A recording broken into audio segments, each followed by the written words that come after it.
Praise the Lord! We are on February 17 na tayo ngayon. Ang bilis ng panahon, ano? Yes, So, kaya nga eh. another Saturday. Hello, hello everyone. Good afternoon pala sa lahat. Oh yes, good afternoon na. Good afternoon tayo ngayon. Medyo masaya tayo dahil dumaan yung Hearts Day. Hindi ko alam kung yung iba ay nag-enjoy, pero kami dalawa ni Kuya Vince, enjoy na enjoy namin dahil Aba, talagang lagi naman tayong punong-puno ang puso enjoy. namin.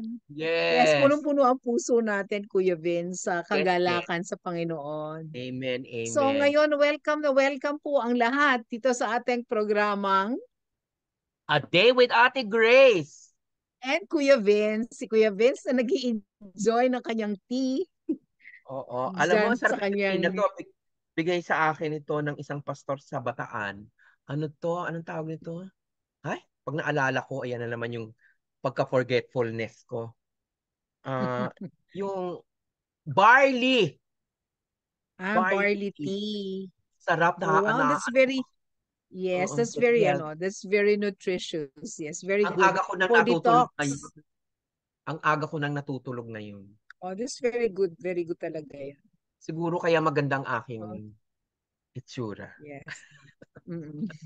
Praise the Lord. Blessing talaga ni Lord yan. No? Marami Oo. siyang provisions Thank, for us. thank you very much, Pastor Angelo Atienza. Siyang nagbigay at ang kanyang butihing asawa. Panginoon, maraming salamat po sa Yes. barley tea na ito. Yes, praise God. Okay, sa mga taga-subaybay po natin dyan, maraming salamat sa pagsamang muli sa amin sa hapong ito. Ganon din sa ating technical side. Please enjoy our episode today. Maging blessing sana ito sa inyo, Kuya Serge, at kay Kuya Ariel, at kung sino pa man po ang kasama nila dyan. We wish you great blessings through this uh, lesson na ating pag-aaralan ngayon. Nasa lesson 12 na pala tayo, Kuya Vince. Parang kailan Mm-mm. lang. Lesson Bilis 12. natin. Marami pa to eh. Nasa ano pa lang tayo, level 1. So we still have Oo. level 2. At magpapatuloy tayo sa mas malalim na pag-aaral tungkol sa salita ng Diyos. Amen. So ngayon, Kuya Vince, ang ating pag-uusapan ay integrity of God's Word. Medyo Medyo matindi nakakataranta. to. Nakataranta ito. Integrity ito. Pag sinabi integrity, nako po. O sige. Tingnan natin. Talaga. Medyo mahaba-haba, kaya bilis-bilisan natin. Yes. Okay. Oy. Yes, okay po. Sige. Mag-ano muna tayo, Okay. timer.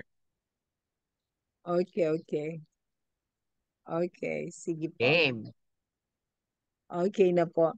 Ah, nag-ano po kasi kami ni Kuya Vince, nag-aayos kami ng lahat dahil syempre magkahiwalay kami ng pwesto.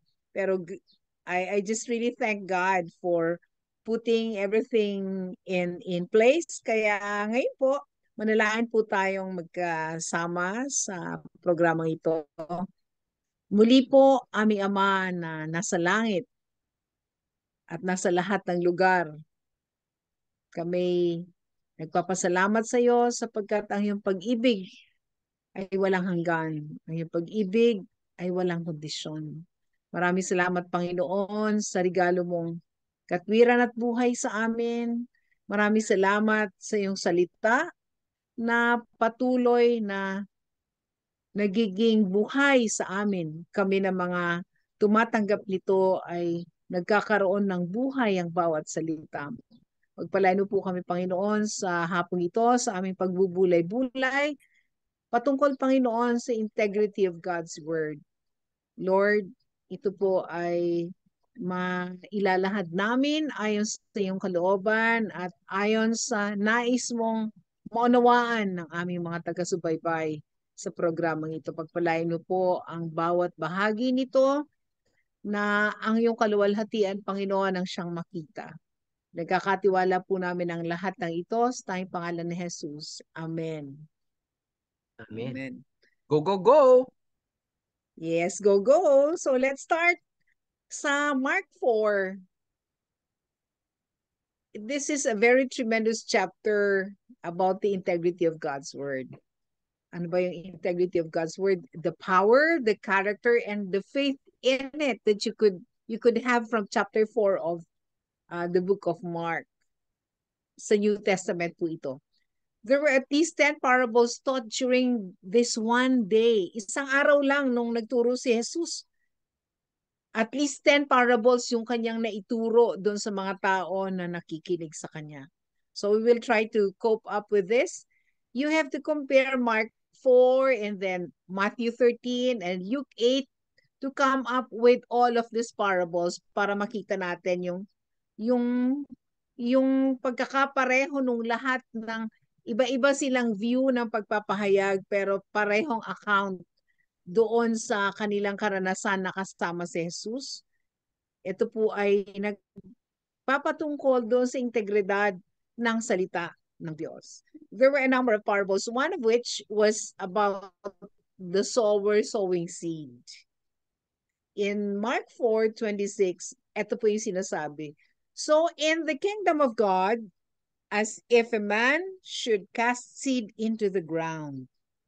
Remember that in this verse, in verse 14, it says, this seed is the word of God. Yung sinasabi dito na itinatanim o ihinahasik ay yung salita ng Diyos. At ito ay inihalin tulad sa isang binhi na pagka iyong ihinasik ay tumutubo, umuusbong at namumunga.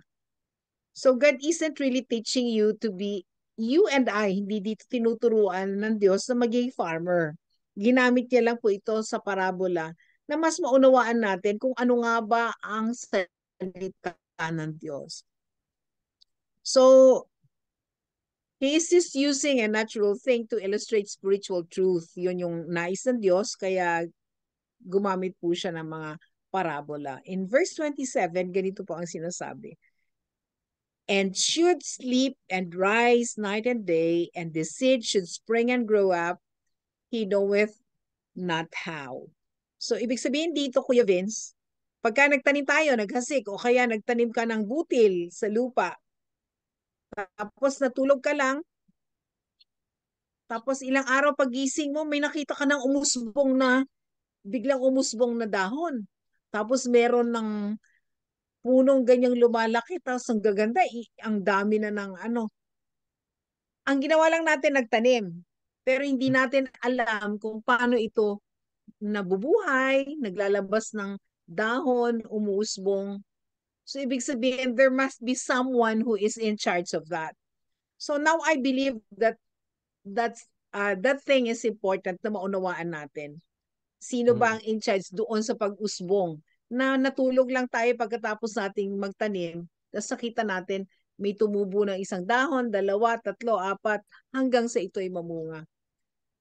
So, tayo na nagtanim, hindi natin alam kung ano ang mangyayari pagkatapos na tayo ay magtanim. Basta, naniniwala tayo na pagka nagtanim tayo, merong uusbong at merong mabubuhay na pananim out of the seed that we have planted. So, ano kaya ang mahalagang bagay na kailangan nating maunawaan? Wala tayong pakialam doon sa kung paano umusbong yon.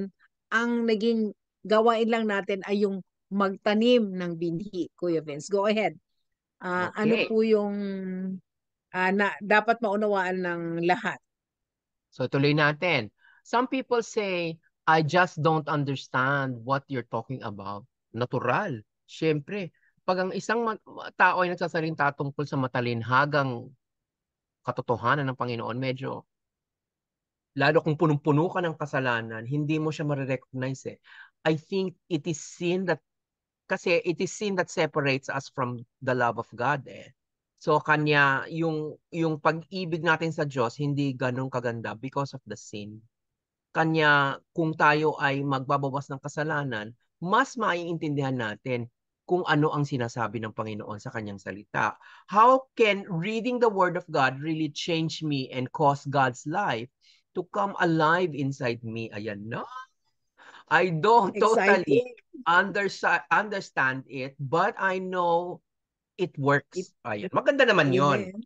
Kung ina-admit niya sa sarili niya that it works, kahit hindi niya maintindihan, ay go siya doon. Talagang darating ang araw maiintindihan niya yon. At sa madaling paraan, the moment we humble ourselves, kasi that's humbling yourself pag sinabi mong, alam ko, gumagana yon, alam ko it works eh. 'Di ba? Talagang maganda ang salita ng Diyos. Pagka ganun, you're humbling yourself. So, mabilis papasok yan. I don't understand how you can put a tiny seed in the ground and have an entire stalk of corn come up with ears of corns on it and reproduce 100-fold. 'Di ba? Talaga namang hindi, wala tayong pakialam doon. Ang tinatawag dyan ay photosynthesis.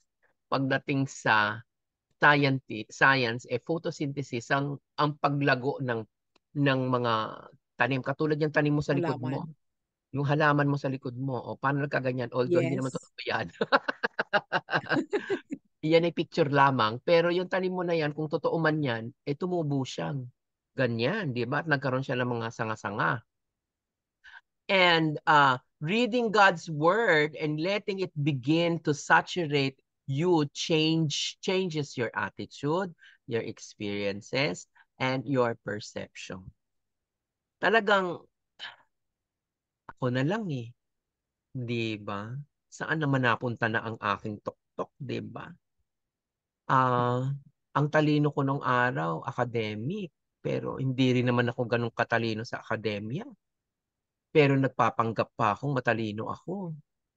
Ngayon sinasabi ko yung totoo, ako yung nagpapanggap na matalino ako nung araw kasi ayokong binabagsak ako ng kapwa ko, which is what they've done to me ever since I was a little boy. Talaga namang kung ibagsak ako at ibuli ako, lahat-lahat. Ang katotohanan ng buhay ko nung araw talaga namang pagbagsak. Pero binago ng Panginoon talaga ang salita ng Diyos ang nagbago sa aking attitude.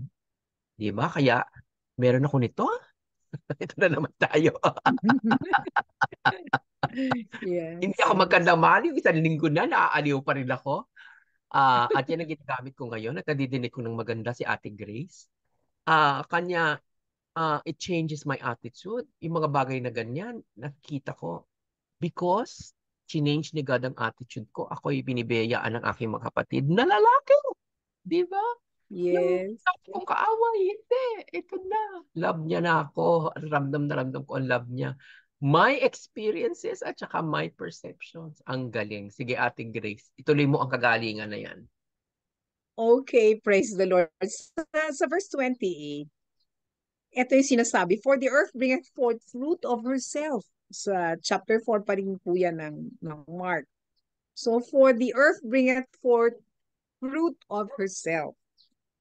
So, ano po yung role dito nung lupa? The earth that is referred to here is yung lupa na tinamnan. The earth was made to incubate seed and to germinate and release that life. So, yung lupa na tinamnan, depende po sa lupang natamnan eh. Pagka maganda yung lupang natamnan, yung uusbong na pananim ay mataba. Pero pagka yung sa amin, sa Bicol lang tawag sa amin, Kuya Vince, is tagiltil. When you say of tagiltil, it's an unfertile soil. Hindi siya fertile na soil. So, lalabas yan. Lalo pag kulang ng sunlight, Kuya Vince, ang lalabas yung maputla na maputi na tanim. Tapos, ang liit-liit ng kanyang tangkay and all, pati yung dahon niya, ang liit-liit.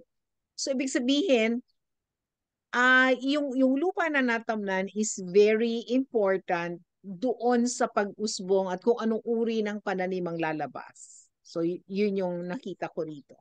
So, your heart was made for the word of God, katulad ng puso natin. Inihalin tulad yung lupa na tinatamnan ng seed ng farmer, ay inihalin tulad yung ating mga puso para sa salita ng Diyos. Na ang salita ng Diyos is the one that is being referred to as the seed that is being sown. Yung inihahasik na salita ng Diyos, ang tinatamnan noon ay ang ating mga puso. So, it really was referred to as the earth where the seed is planted. So, yung puso natin is the incubator of the seed na ating tinanggap o ating narinig. So God's word was created to be placed in our hearts. So just taking a Bible and holding it close, putting it on your coffee table or carrying it with you doesn't have any virtue. Katulad ng sinabi ko kanina, tinanggap mo nga yung regalo, nilagay mo lang sa kanto at hindi mo siya ginamit para mapagkinabangan mo.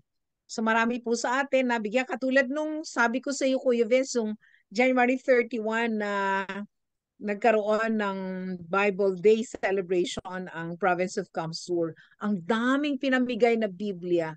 I just hope and pray na bubuksan po yun ng bawat isa na tumanggap ng isang kopya ng Bible. Ang gaganda pati ng Bible. Meron kaming wini-wish ni Pastor Philip the Bible, wala kaming nakuhang ganon. So doon yun sa dapat mabigyan talaga. Meron kasi yung merong Bible na merong Philippine flag, ang ganda.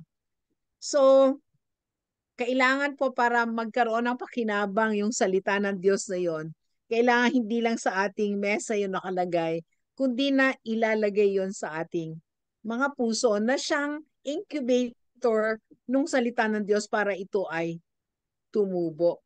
So, kailangan po natin yung gawin. Make it a seed that will be planted in our hearts by reading it, meditating into it.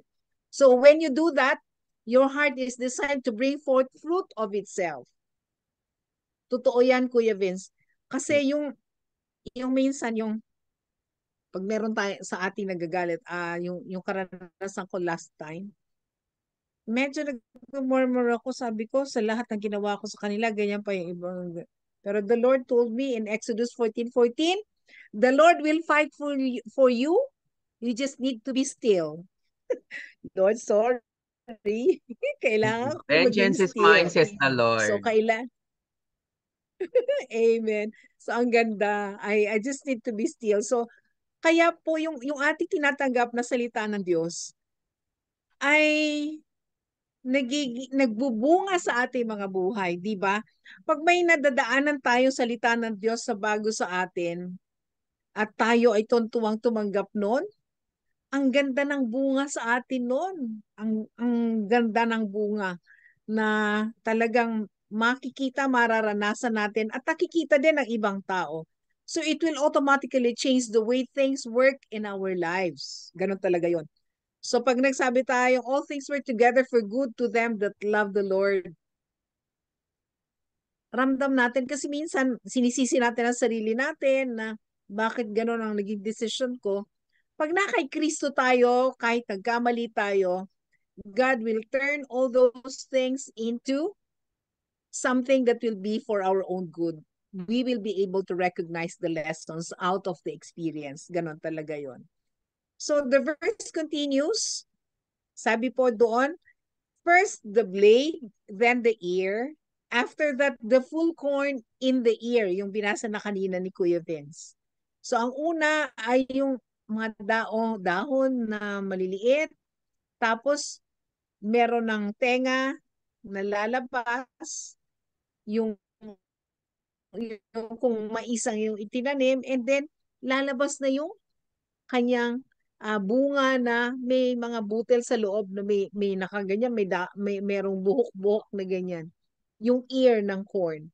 So, ang sarap makita na yung itinanim na salita ng Diyos sa puso natin ay meron ng uusbong na ganon. So, this description of God of the seed that was planted on the ground, this implies that there are stages or steps to grow, or I mean, to growth and maturity as a believer of the word. So kailangan po nating pagdaanan yan. Hindi naman automatic na tinanim mo ngayon, tapos kinabukasan, may bunga na, tapos aanihin mo na agad. May proseso po tayong pinagdadaanan, kaya nga kailangan po talaga merong nagtuturo pa, di ba Kuya Vince? Kailangan may nagtuturo pa po sa atin.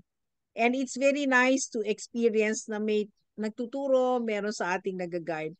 People come to us all the time expressing that they're believing God for something really good, a godly thing, na pwedeng nag-agree tayo pero minsan hindi. But if they have never done anything, if they have never led a person to the Lord, I can guarantee they aren't going to have a television or radio ministry within the next few weeks. So, kami ni Kuya Vince, we were blessed with a radio program Hmm. na ganito. Dahil ah alam ng Diyos kung gaano kami ka-desirous na we really desire na marami ang maabot namin Hmm. ng magandang balita na aming tinanggap. So, Mhm. isa pong bagay na ang pagtatanim ng salita ng Diyos ay napaka-exciting.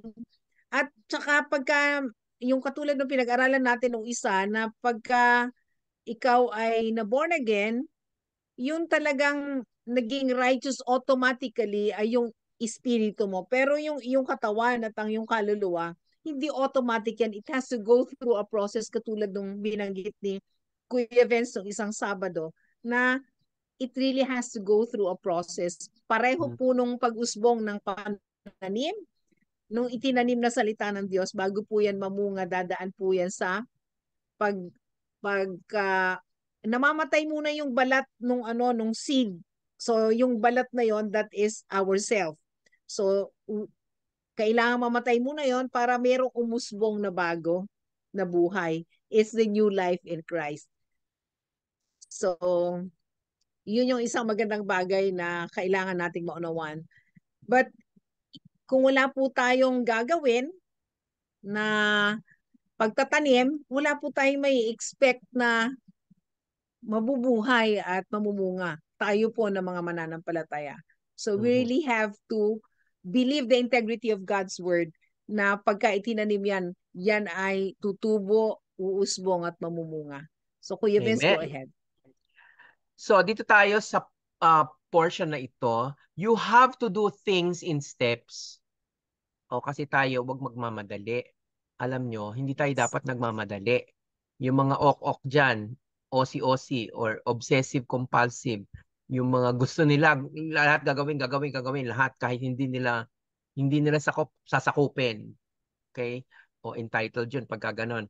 Kanya kahit na nahihirapan, o sige, go, go, go. May steps po. Kaya itong mga stages na ito ay importante to receive from God. Hindi tayo makaka-receive kay God kung tayo ay tumatakbo ng mabilis. Si God gusto niya pacing. Hindi naman nagmamadali si God eh. Okay? And that's what this parable is illustrating. Kasi yung pag-grow, di ba merong proseso yung pag-grow ng seed na ganyan, gumaganon, tapos gaganon uli. Magkakaroon ng bunga. May proseso yun eh. Di ba? So, kanya, doon tayo sa stages niyan. First of all, you have to start and then the hope. Comes the hope. Mag-start ka muna eh, hindi ka, hope na kagad ang gusto. Ay, gusto ko na ganito, gusto ko na ganun. Hindi ganun yun eh. Kailangan, doon tayo sa number 1. Walang 10 kung walang 1. So, start tayo sa Yes. umpisa. Then, hope comes, di ba? And then, the faith. So, hope muna, mag-start ka muna, tapos magkakaroon ng hope, tapos faith.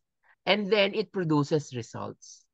Pag may faith ka na, kasi yun ang pinaka-importante sa Panginoon, kapag ka na kay Kristo ka, yung faith mo mag-grow. Hindi pwedeng hindi mag-grow. Alam nyo, ganito ang stages na dapat natin eh. Magsisimula ka sa point na to, asan yung kamay ko?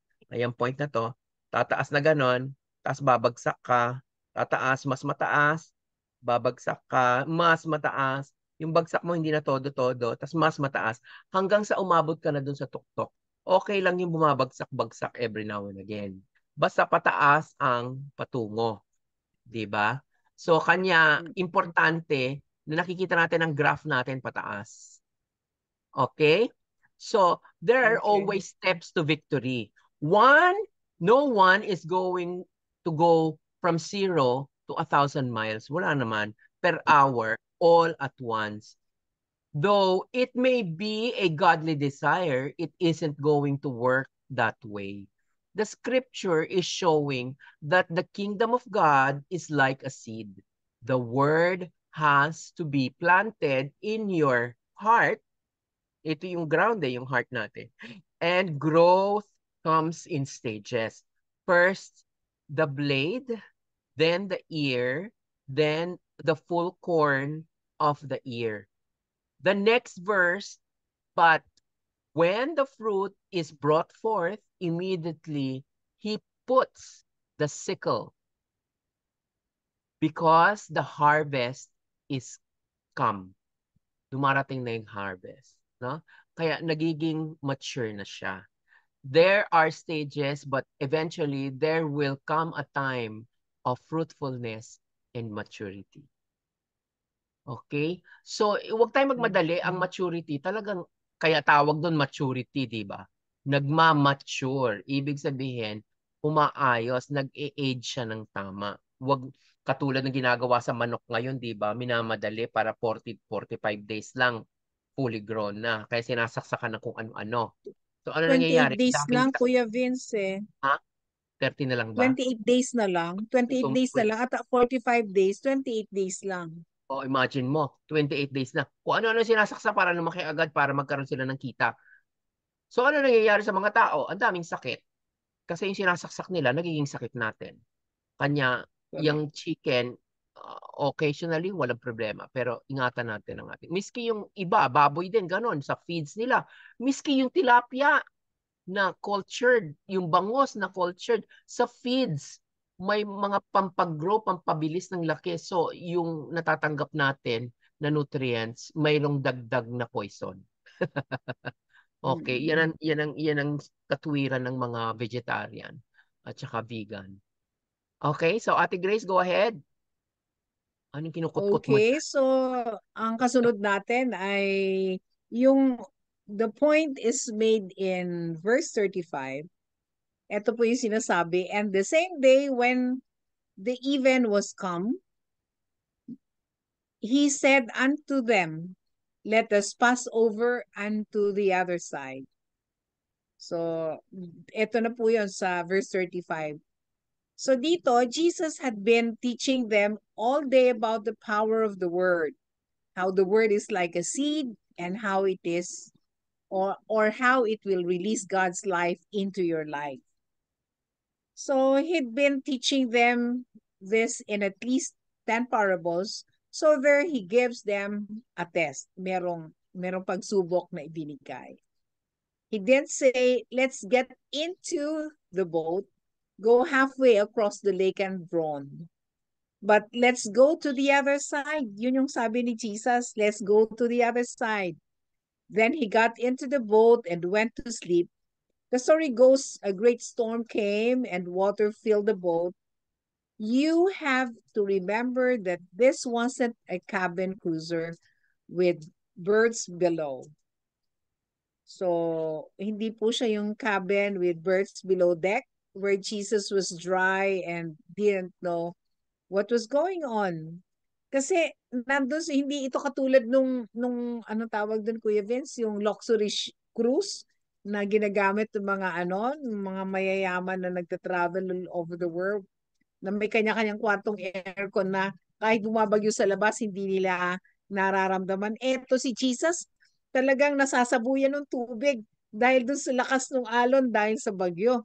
Kaya imposible hindi alam ni Jesus yun kasi ramdam niya.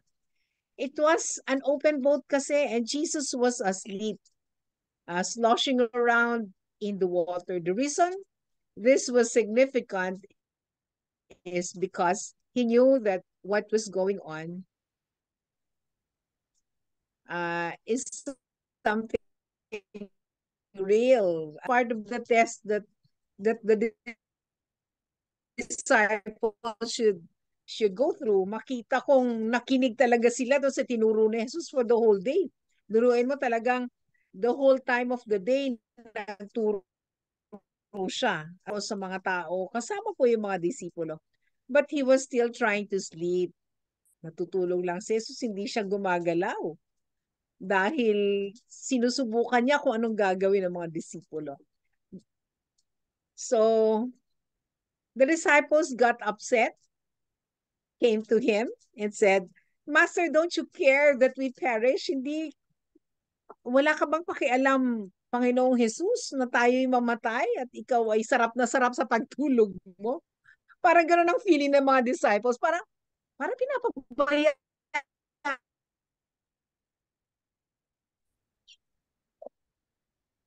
Yes, pasensya na, medyo choppy-choppy ulit. Alam mo yung mga signal natin ngayon dahil sa dami na gumagamit, kahit yung nasa Manila, medyo na problema. So, yung kanina sinasabi ko po, yung ginising nila si Jesus, sabi nila, Master, do something naman, gumawa ka ng paraan. Get a pail and bail water, parang anuhin mo, salukin mo yung tubig, tulungan mo kami rito kasi malulunod na tayo. Kaya ano kaya tama kaya yung kanilang ginawa na sila'y masyadong nagulubihanan at pati si Jesus ay kailangan nilang gisingin. So ano kaya tama kaya yon sa kanila doon sa test na ibinigay ng Diyos para makita kung umusbong na nga o tumubo yung salita ng Diyos sa kanilang mga puso na natanim sa pamamagitan ng tinuro ng Diyos sa loob nung 10 parabola na kanyang naituro sa kanila for the whole day. So, yung pagpunta doon ay para magpahinga at para makita kung may natutunan sila. Tignan natin, Kuya Vince, ikaw magpatuloy. Tama ba yung reaksyon ng mga disipulo? Okay, tingnan natin. Many times people do the same thing with God today and say, God, why haven't you done something? Parang, ano ba? Yes. Utusan ba natin si God? At si God ba ang slave natin? At kailangan nating tanungin siya, bakit wala siyang ginagawa? Ano ba yan? Bayaran ba natin si God? Hindi naman, di ba? Actually, tayo ang Tinawag slave. pang master. Oo, tayo ang slave. Hindi tayo ang nag-uutos kay Master. God. Si God ang nag-uutos sa atin. Kaya wag nating masyadong maliitin o gawing kung sino, 'di ba? God has done something. Meron kaya lang minsan kamukha niyan. 'Di ba? Ang tagal ko na pinagpe-pray to boss eh. Boss pala, boss na. Ito na naman tayo andito na naman tayo, 'di ba? Sa boss na 'to. Ah, sa Bluetooth speaker na 'yan. Ay, nako, talaga namang ang tagal ko na niya. Last year ko pa pinagpe-pray yan. O bakit? Wala ba siyang ginawa? Meron siyang ginawa. Malala. Meron. Di ba? All Ano the way kay... from Canada pa. All the Oo. way from Canada. Canada talaga ha. Canada. Canada po yun. Mali siya. So, He provided everything we need through the atonement of the Lord Jesus Christ. Kasi nga, yung atonement dahil tayo ay naligtas na. Di ba? Na-provide ng lahat actually. Kung kailan lang matutupad, hindi mo pa nga pinagpe-pray, alam na ni God na ipagpe-pray mo. Kanya, may timeline si God. Huwag natin questionin ang timeline ni God. Okay? He has produced His word and given us all the seeds. It's our job to sow them into our hearts. He's given us the scripture and it is our job to take the seed. Hmm. To take, to take. So kukunin natin yung seed. Binigay na yung seed. Jesus Christ is the seed. So kailangan mag-grow si Jesus Christ sa puso natin. Ito dito ang garden ni Jesus Christ yung puso natin. Dito yung lupa na mag-grow dahil maganda. Kung ang puso mo ay mabato, hindi maganda ang tubo. Ibig sabihin, marami kang issue. Yung issue mo, kailangan talaga, hingin mo kay God. Let's humble ourselves. Hingin natin kay God na let go. Kung ano man mga issues ko, Lord, deal with them. I am willing to humble myself and obey what you need, what I want to do for you or you need me to do for you. Diba? So, yung scripture, binigay, it's our job to take the seed, put it in our hearts, and meditate on it until it releases life. Magtsatsaga tayo. Okay. Ito tatanong ko sa inyo. Ewan ko kung natanong ko na dati. Pero kanino ba, sagutin mo to Ate Grace ha, palagay ko natanong ko na to ulitin natin. Kanino ba ang pasensya? Kay God o kay Satan? Sagutin mo. Kanino ba ang pasensya? Kasi kanino nang gagaling ang pasensya? Kay God o kay Satan? Siyempre kay God, kasi kasama yun sa fruit of the Spirit. Okay. So, kung kay God nanggagaling ang pasensya, kanino nanggagaling ang kawalan ng pasensya? Kay God o kay Eh di Satan? siyempre kay Satan. Kasi Maliwanag, wala di siya ba? noon. So, ngayon, kung masyado tayong nagmamadali, wala tayong pasensya, so wala tayo kay God. Kailangan relax lang, no? Do not be anxious about anything. Philippians 4, Yes. 6, tama ba ako? 6. Oo. Mm. Do not be anxious about anything, but with prayer and petition, submit every concerns you have to God, and the God of peace will be with you. Diba? Gusto mo ng peace? Relax. And that's what he is It's- saying here. Okay. Why? But the disciples wanted to wake up Jesus and say, why don't you do something? He got up, rebuked the wind and the waves. There, there was calm. Pagkatas ma-rebuke. Then he turned around and said to the disciples, why are you so fearful? Why is it you have no faith? He didn't say, hey guys, I'm sorry. Wala bang okay, okay. Sorry ha. Hindi naman gumano si Jesus, di ba? Wala naman sinabing ganun, di ba? I don't have, I should have done something. Wala naman siya sinabing ganun, di ba? Relax lang siya. No. His part was to teach them the word and give them promises. And it was their part to take the word and believe the promises. God has provided everything through Jesus coming to this earth. He gave you everything it takes to succeed. Basta tinanggap mo si Jesus Christ, meron na tayong succession. Ibig sabihin, success pala. Sorry, hindi succession. Success. Meron na tayong success. Basta tinanggap mo si Jesus Christ, meron na tayo nun. Kung kailan lang mangyayari yung success, ayan, ito na. Medyo may sasabihin ako ng konti. Nandito na ako sa punto na talagang ang culmination ng success ni God sa akin sa mga darating na panahon. Malapit-lapit na yan. Mararamdaman yung lahat, kaya makinig kayo lagi sa aming programa dahil may success story si God na ipapakita sa ating lahat. Kanya, yan ang Amen. culmination ng aking pagkatao, ng pagkasave sa akin. At I'm sure ganun din kay Ate Grace. So, lahat-lahat ng ito, mayroong success na sinasabi. Basta na kay Jesus Christ ka na, may success ka na, automatic yon. Kung kailan lang mangyayari, magtiyaga tayo. He gave you everything it takes to succeed in every area of your life in seed form in the Word. Di ba? The Word, capital letter. Ibig sabihin, Jesus Christ is the Word. So kung may Jesus Christ ka, you have the Word. You have the success. You have the go ahead. All you have to do All you have to do is to take the seed of the Word of God and plant them in your hearts through reading it, meditating on it, thinking on it, and letting it take root on the inside of you. Root on the inside of you. As you do that, you will be able to stand up and stop the storm in your life. And yung sinasabi natin kanina ba o last week, last week, na ang problema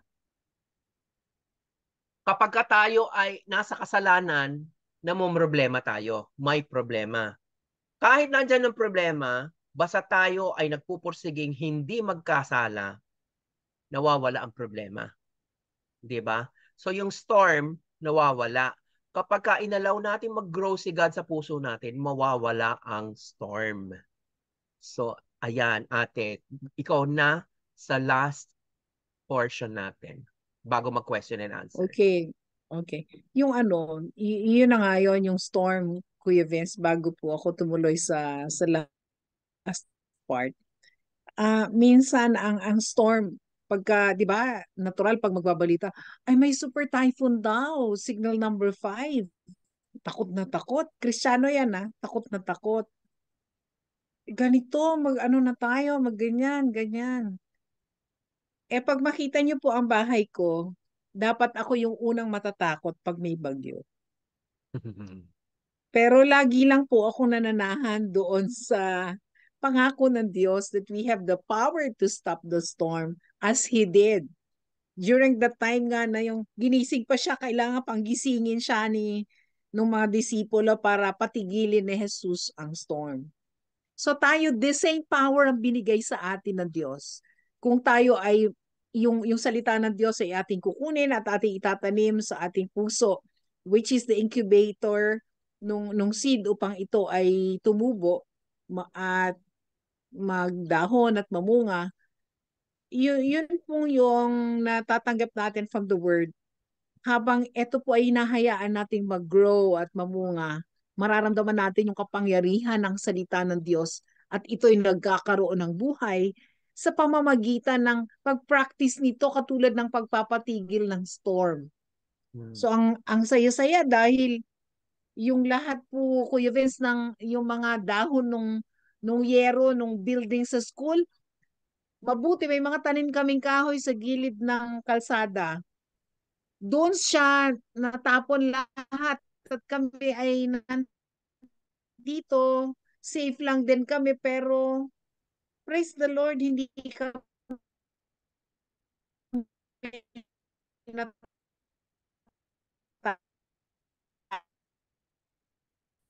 Okay. Okay, so yun ang sinasabi ko kanina na yung nyog namin, nagtataka po yung aming barangay kapitan sapagkat bakit daw wala man lang nalaglag na kahit isang bunga galing doon sa nyog namin samantalang nagtanggalan yung mga bubong. That's how the power of God works. So dito na tayo. I believe God's best was for these disciples to take the teaching Jesus gave them that day, nung the whole day na may 10 parables na tinuro ang Diyos, and say, let's go over the other side. They could have said, according to everything He taught us today, this is the promise. This is the creator of the universe who said, let's go to the other side. Not let's go halfway and drawn. They could have taken that word, mixed it with faith, and rebuked the wind and the waves. That is exactly what Jesus said. Oh, you of little faith, why did you doubt? You know what? We need to believe God's word and act upon it. Dapat ganun po tayo. Katulad ng sinasabi ko kanina. Yung mga disipulo, kasama na sila ni Jesus, gumagawa si Jesus ng milagro. Bakit kaya hindi nila in-exercise yung salita ng Diyos na sabi ng Panginoon na yung kanyang mga salita pag itinanim natin sa ating mga puso or doon sa fertile ground ng ating mga puso at ito'y hayaan nating tumubo at umusbong. At yung pag-usbong na yun ay kailangan ng pananampalataya. Kaya sabi ni Jesus sa mga disipulo na ginising pa siya, inistorbo siya dahil doon sa bagyo, sabi niya, you of little faith, kayo na may hina ang pananampalataya, bakit kayo nagdalawang isip? Nagdalawang isip pa sila. Kaya po, may mga bagyo man tayo sa buhay, wag po tayong magdalawang isip na manampalataya na ang bagyong ito ay lilipas nang hindi tayo naapektuhan at ligtas tayo. At tayo ay maluwalhati na magsasabi, salamat Panginoon sapagkat napagtagumpayan ko ang bagyo na dumaan sa buhay ko. Dahil sa iyong mga salita na naitanim sa aking mga puso, umusbong at namunga ng pananampalataya na walang pagdududa at walang pagdadalawang isip. So yun po sana ang dapat nating matutunan na ang salita ng Diyos ay totoo, merong integridad. Pag sinabi ng Panginoong ganito, ganito ang mangyayari. Pag sinabing may kapangyarihan at buhay ang salita ng Diyos, totoong may kapangyarihan at buhay ang salita ng Diyos. Kaya Amen. hindi po natin pwedeng pagdudahan ang salita ng Diyos. Tayo na, Kuya Amen. Vince, diretso, tatanungin Mo na ako. kita, ako na magtatanong sa iyo. Hmm. Okay, so napakasaya na matutunan na ang salita ng Diyos ay totoo at maaasahan natin sa lahat ng panahon. Here's your question, Kuya Vince. In Matthew 13:19, if we do not plant God's word into our hearts, what will happen to it? Ano mangyayari pag hindi natin tinanim sa ating mga puso? Ay yung nako, salita the ng wicked Diyos. one will take it away so it cannot produce in our lives. O, di ba? Kung talaga tayo ay hindi itatanim ang mga salita ng Diyos sa ating puso, wala. Kukunin lang, matutuyot, hindi makukultivate. Kailangan talaga itanim natin sa puso natin para makultivate natin. Tutukain. Oo, kukunin. Tutukain. Kukunin. Hindi lang tuka. Akin yan. Oo. Di ba? Akin yan. Entitled. Si Satan yung entitled eh. Di ba? Yes. Next. Okay. Next in John and Joshua 1:8. When should we meditate on God's word? Kailan ba tayo dapat mag-meditate sa salita ng Diyos? Sabi sa Joshua 1:8. Ang sabi naman sa Joshua 1:8, day and night daw. Kanya lang, huwag naman tayo masyadong literal, ano? Ano, nakaganyan ka na lang. Zombie ka na, nakaganyan ka na. Kailangan mo na matulog, nakaganyan ka pa rin. Hindi. Ah, yung day and night, alam mo, naniniwala ako dito, yung day and night, eh, yung isa sa buhay natin. Ito yung cultivating. Isa buhay natin sa ating lifestyle. Gawin nating lifestyle ang salita ng Diyos. 'Di ba? Yun yung day and night. Ibig sabihin, sa buong buhay natin, kailangan naka-focus tayo kay God.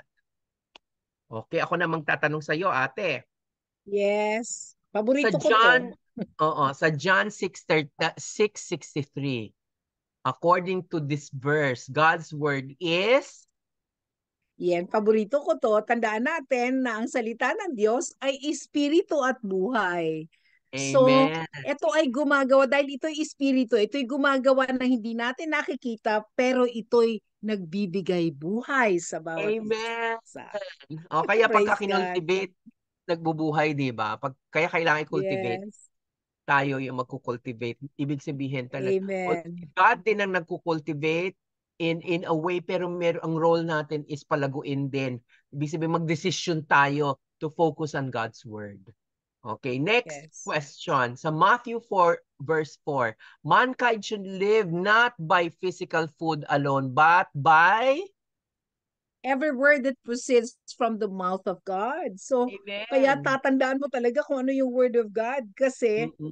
hindi lang po tayo doon sa physical na pagkain, kasi nga yung pagkain natin physical, minsan napapasama pa yung pagkain natin pag yun na lang yung focus natin. Pero Amen. if we know that our life needs the word of God that proceedeth out of the mouth of God sa pamamagitan ni Jesus, yung who is the word of God, ay talagang makikita natin na hindi lang yung physical body natin ang uusbong at magiging malusog, pati po yung buong pagkatao natin. Amen. Okay, ikaw na. Okay, next, Kuya Vince. Yes, in Ephesians 6:17, eto yon.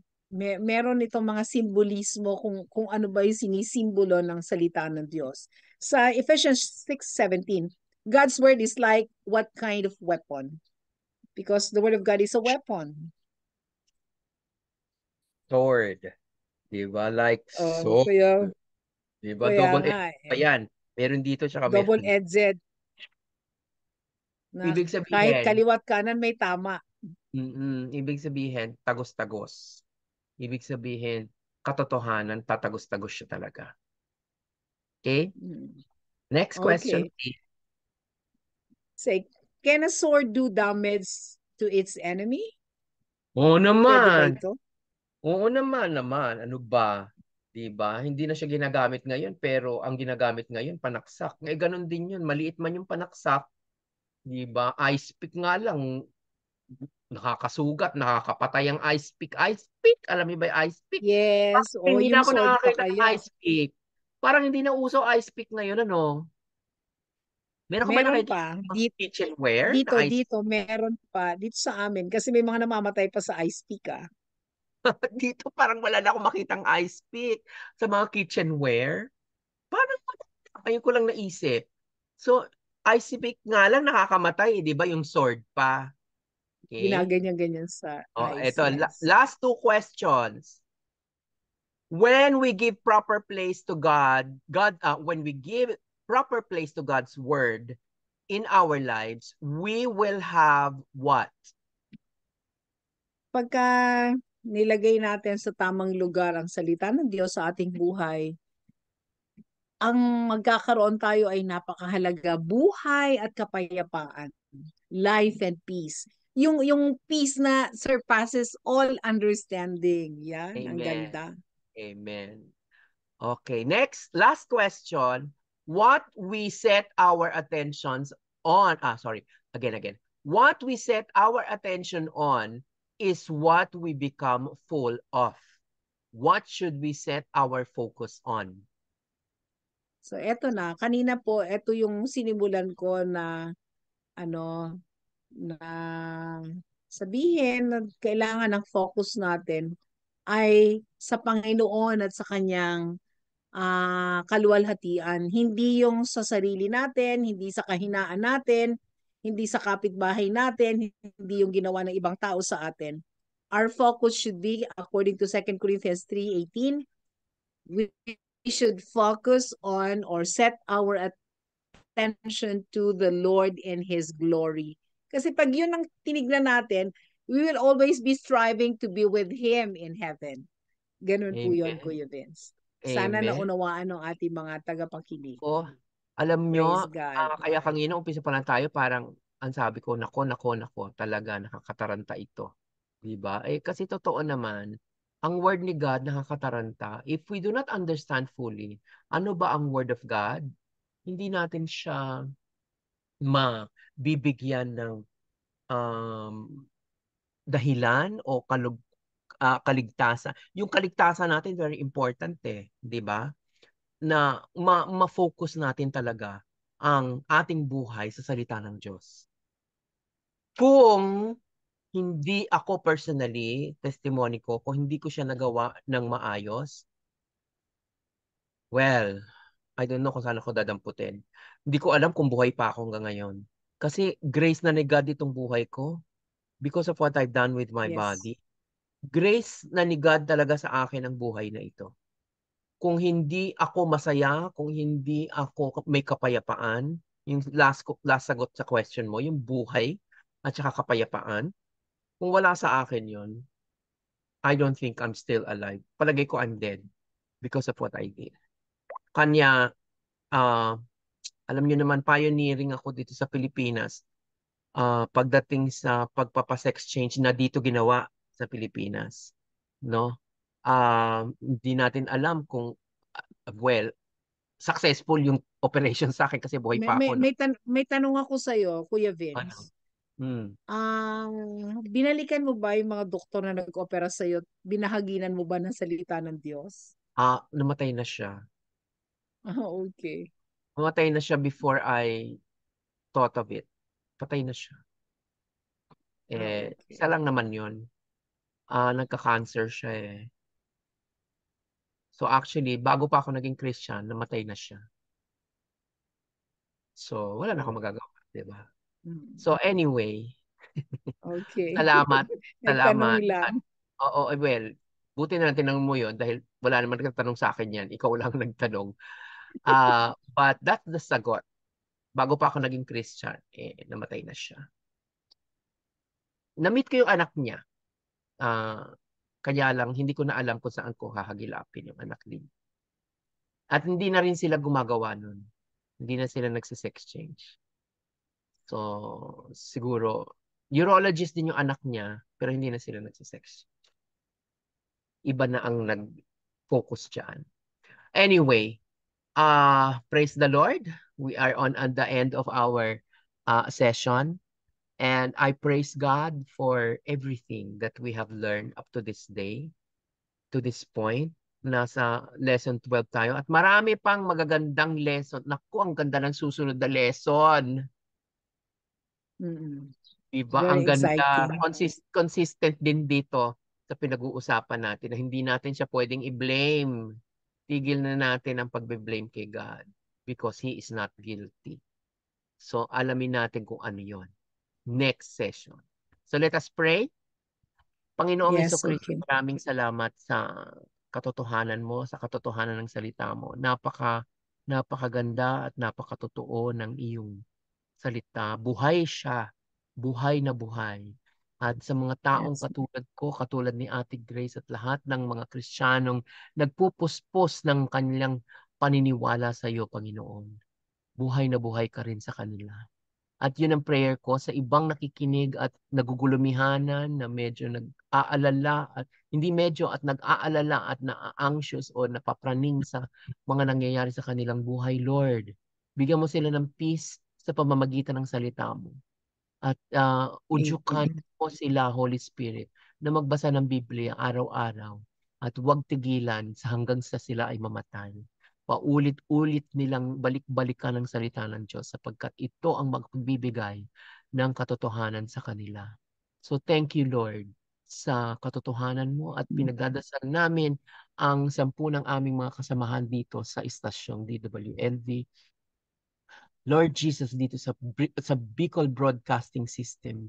O Panginoon, i-bless mo lahat ng technical people, lalo na Amen. si Kuya Ariel, si Ate Joy, at lahat-lahat ng nandito, Panginoon. At Panginoon, bigyan mo rin ng kaligayahan, kasaganahan, ang mga Villafuerte na nagbigay buhay sa istasyon ito. Maraming maraming salamat sa lahat-lahat ng biyayang binibigay mo sa aming lahat at looking forward sa aking ministeryong gagawin sa Naga City, Bicol. Yes, O Lord. Panginoong Kristo, tinataas namin lahat-lahat yan.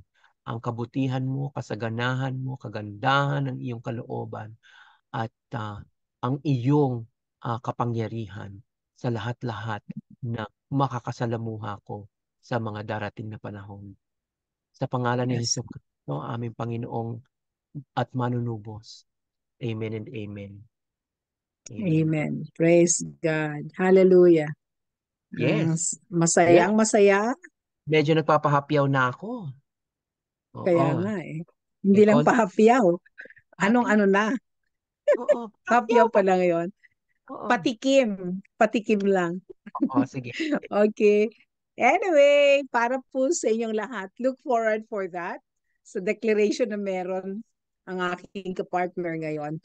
And I know it's God's direction for him and for both of us. Mm. So, para po sa inyo, sa hapong ito, muli, samahan nyo kami sa susunod na Sabado at tayo po ay magbulay-bulay na muli sa ating lesson 13. Kanina, lesson 12 po yon.